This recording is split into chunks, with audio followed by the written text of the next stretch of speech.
It was an expensive investment, but one that was necessary considering we were producing around 8,000 to 10,000 tonnes of grain.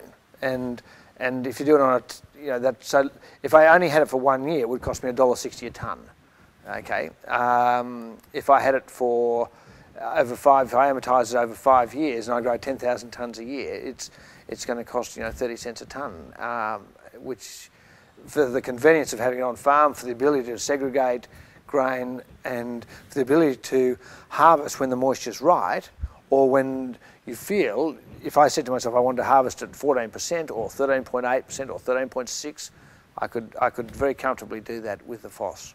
Determining what was in a paddock with the difference between feed, barley and malt, just that, half a dozen truckloads into the silo at the price levels that we saw, it just paid for itself in those half a dozen truckloads. And there's, with the price of malt barley over $300 odd a tonne, it's pretty easy to work out. But if you can see where the market's going, you can capture those markets maybe easier because you know exactly what you've got. Moved us up to Malt 1, they were staggered, they were suspicious, they probed our loads. We couldn't believe it either, but it was. We were probing every load on the header, and the guy on the chaser bin would be testing it while we're out getting another one, and he would, we were still in the money, and it was made harvest a little bit more pleasurable actually, Well, you don't want to be held up with and having downtime because of grain analysis. Sending grain, 60-tonne loads to a CBH site and have it rejected or not in the specific range that you want it. And that obviously costs money to have the grain transported back to the farm. It's what I require. It just allows us the flexibility to market your grain more effectively than what it has done in the past. That's why I think the leasing option was good, because I thought, well, 5 years, it'll pay it back over 5 years. Look, there's an argument, you just need one.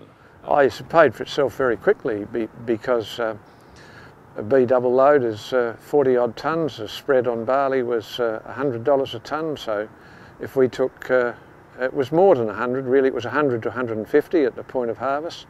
And if we took a B double load from feed 1 to malt, we would pick up on that load at least $4,000. So after 4 B double loads, the machine was paid for.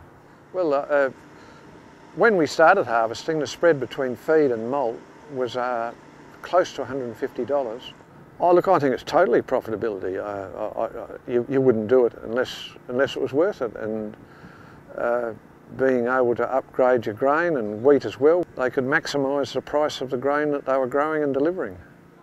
If it wasn't $400 malt, it was $200 feed.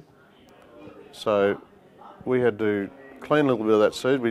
We had malt barley down to feed 3 in the silos, in different silos. So we had to clean some of that barley we had in there, and we had the testing machine working very hard just to get everything right, and we delivered enough and plus more malt barley out of all that other stuff that we had. So I don't know what it was worth to us, but if we didn't have that machine, we wouldn't have been able to do that what we did there. Well, it's hard to say, but just the convenience while we're harvesting, just to know what the moisture is, when to go, what you're putting in your silos. It's hard to know, but when you start shandying grain to get it into a contract, and the price difference at the other end, it's paid for itself in a day probably. If I'd stripped the whole paddock without testing every load, probably most of it would have went feed instead of getting nearly 2/3 of it in as malt. It probably actually has paid for itself in the first year.